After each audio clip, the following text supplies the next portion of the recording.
তোমরা আমাদেরকে ভাসিয়ে দেওয়ার চেষ্টা করছো, ভাসিয়ে দিচ্ছ। দেখো আমরা কিভাবে জেগে উঠেছি।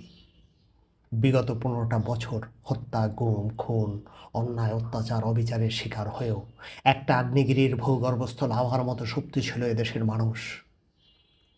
জুলাইয়ের কোটা সংস্কার আন্দোলনের মাধ্যমে যার উদ্গীরণ শুরু হয়েছিল 5ই আগস্ট 2024 বিশাল গণ অভ্যুত্থানের মাধ্যমে ফেসিবাদ স্বৈরাচারের পতনে জ্বলে উঠেছে দেশের মানুষ।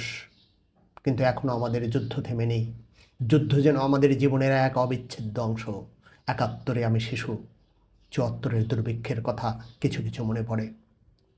ওই সময় দক্ষিণাঞ্চলে প্রতি বছর ঘূর্ণিঝড় হতো, ঘূর্ণিঝড়, বন্যা হতো। মূলত শৈশব, কৈশোর, যৌবনের সেই বন্যার সাথে যুদ্ধ, অভাবের সাথে যুদ্ধ, না পাওয়ার সাথে যুদ্ধ। এভাবে জন্ম থেকে যুদ্ধ করে আসছি আমরা। যুদ্ধ করে আমরা বহুবার বিজয় হয়েছি, কিন্তু সে বিজয়ের আনন্দ আমাদের দীর্ঘস্থায়ী হয়নি। 2024-এর 5ই আগস্ট আমাদের জীবনে দ্বিতীয় বিজয় হলো।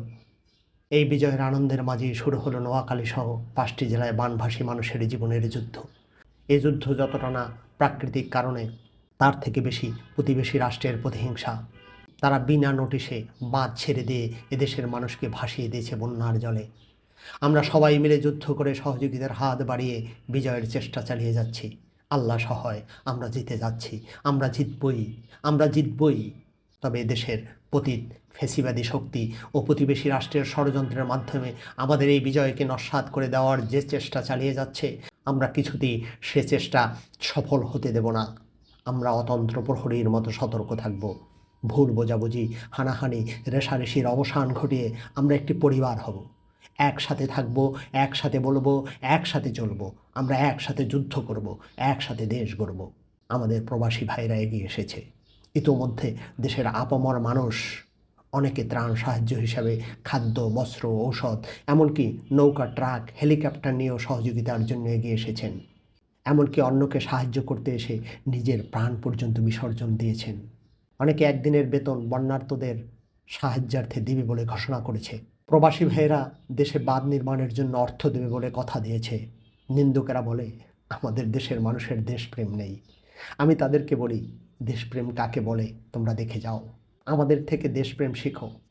আমাদের এই যে একতা, এই যে ঐকতান, এই যে দেশের প্রতি মায়া, আমাদের প্রাণদান, এই যে একে অন্যের বিপদে ঝাঁপিয়ে পড়া, এর থেকে বড় দেশপ্রেম আর কি হতে পারে। আমাদের এখন দরকার যে সব সুযোগ সন্ধানী ডাবল স্ট্যান্ডার্ড মানুষ, তাদেরকে ত্যাগ করা। স্বৈরাচারের নগ্ন দোসরদেরকে চিহ্নিত করে ন্যায় বিচারের আওতায় আনা, যাতে কোনোভাবে কোনো ফাঁক করে এই ঘুণপোকারা, এই কালসাপরা আমাদের বিজয়ের ঘরে ঢুকে পড়তে না পারে। আমাদের ছাত্র জনতার রক্তে পাওয়া দ্বিতীয় স্বাধীনতা অনর্থ করে দিতে না পারে। আবার আমাদের রক্ত ঘাম করা অর্থ লুণ্ঠন করে ওদের প্রাসাদ গড়তে না পারে। আবার কোনো ষড়যন্ত্র করে দেশটাকে পিছিয়ে নিতে না পারে। আমরা সেদিকে সজাগ থেকে এগিয়ে নেব আগামীর বাংলাদেশ। এ আমাদের দীপ্ত অঙ্গীকার।